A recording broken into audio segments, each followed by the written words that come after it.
Alright, you saw the thumbnail, you saw the title. I'm willing to bet that no one can make a better build than this one that I'm about to present for Voidwalker 3.0 because it is utterly busted. Now that we know the general layout for Arc 3.0 and we've seen everything that Solar 3.0 has to offer, I feel confident saying that no other build will be able to pack as much general utility and strength into one package. Now, keep in mind, there will certainly be builds that work better for specific encounters, but if you could only take one build into everything, I'm willing to bet this one is the best. Before I run through all the things this build can do, let's take a look at its components. First, in the aspect slot will be the Child of the Old Gods, followed by Feed the Void. This will allow for 4 fragments, so I've gone with echoes of Obscurity, Instability, Undermining, and Expulsion. For my armor, I've chosen Nothing Manacles as my exotic and included the following mods: Elemental Ordnance, Font of Wisdom, Elemental Charge, and 2 Firepower since they stack for a stronger effect. I've also complemented these with Ashes to Asset and Impact Induction. So, if you know what all these abilities and mods do, then you can likely tell this is going to be a grenade-focused build. And I've done this because of how many benefits we can gain off of throwing a single grenade. Now, as a quick note, you'll want to have a Void primary weapon with Demolitionist to make the most out of this build. However, if you can get one that also has Adrenaline Junkie or Golden Tricorn, that'd be the most ideal. As of the posting date of this video though, Unforgiven is the only Void weapon that can get the Demolitionist / Golden Tricorn roll. So now that that's out of the way, let's talk about what all this allows you to do. As you can see, I've gone into Gambit Private Match to test, since Gambit matches enemies to your power level and has good enemy density. I lead off with an SMG kill to get the Golden Tricorn level 1, 15% damage buff, then immediately throw a grenade. This reloads the SMG thanks to Demolitionist. Upon getting the grenade kill, a couple things happen. Feed the Void is procced, giving me Devour. I've gained volatile rounds, and Golden Tricorn is at level 2, a 50% damage buff to the SMG damage. Now that's a lot of damage! But that's not all. The grenade kill also produced a Void Elemental Well, which, once I pick it up, will give me 2 charges of light to use with the Firepower mods, and will grant me the max intellect stat for 30 seconds. I know, that was a lot of information, and all of it was based on only one grenade throw. So here's the simplified version so we're all on the same page on what's happening. After throwing that grenade, we get SMG reload, an enemy killed from the grenade, health restored to max on that kill and every subsequent kill, bonus grenade charge per subsequent kill. If any other enemies had been touched by that grenade, they would have been debuffed to take 15% more damage. Golden Tricorn times 2, aka 50% more SMG damage. Volatile rounds that make the enemies explode as you shoot them. Bonus super energy from Ashes to Asset. And a Void Elemental Well. After picking up the well, we get slight charge to all abilities, max intellect for 30 seconds, 2 charges of light that will allow us to use Firepower, which gives us back roughly half of our grenade charge when throwing a grenade. So, enough talking about it, watch it in action.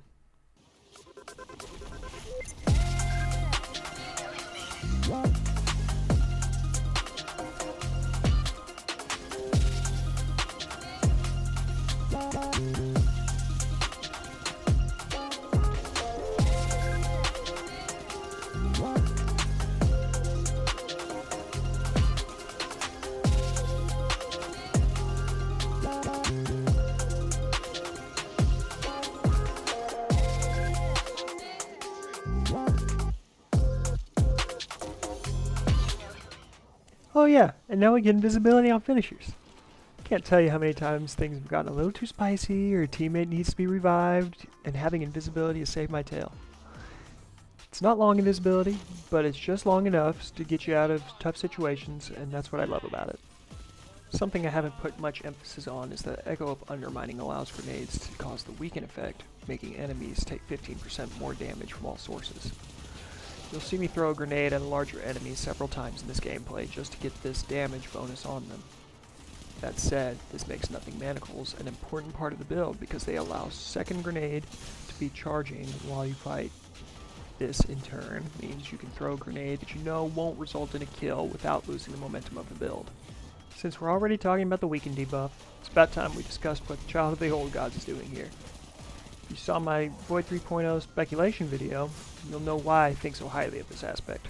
Our Black Hole Sun is another long-lasting, weakening ability with a large AoE that we can use at our disposal.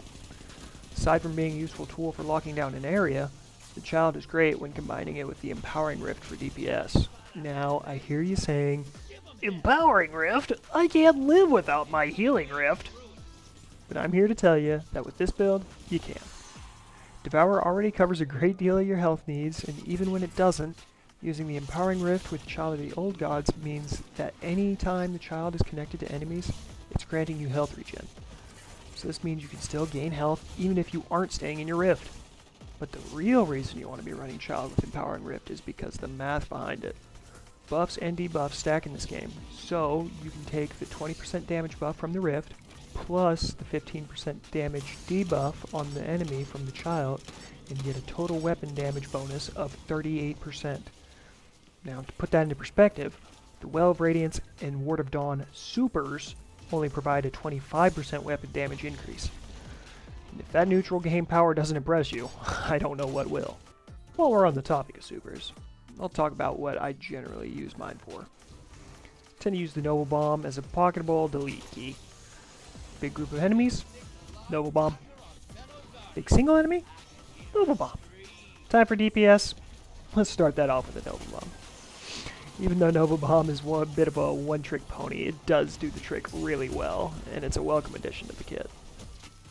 If you've ever gotten into JoJo's Bizarre Adventure, you'll know that each character has their own unique ability called a stand. Now, what's always impressed me about stands is how every character seems to squeeze the maximum potential out of them, using them in ways that might not have been obvious. In the same vein, I want to expand on some of the nuances of using this build or variants of it. When using Noble Bomb for DPS, always weaken the target first. This might seem obvious, but getting 15% more damage out of your super is always welcome, especially when it's this easy to do. If you're able to get the timing right, you can also pair the Font of Might mod with this build to get even more Void weapon damage by picking up your Void well. This might be a bit overkill and somewhat infrequent, but a strong option if damage is what you crave most. Equipping Nova Warp can be a powerful movement option due to its teleport ability. I would say it even rivals Dawnblade with Icarus Dash in terms of quick traversal.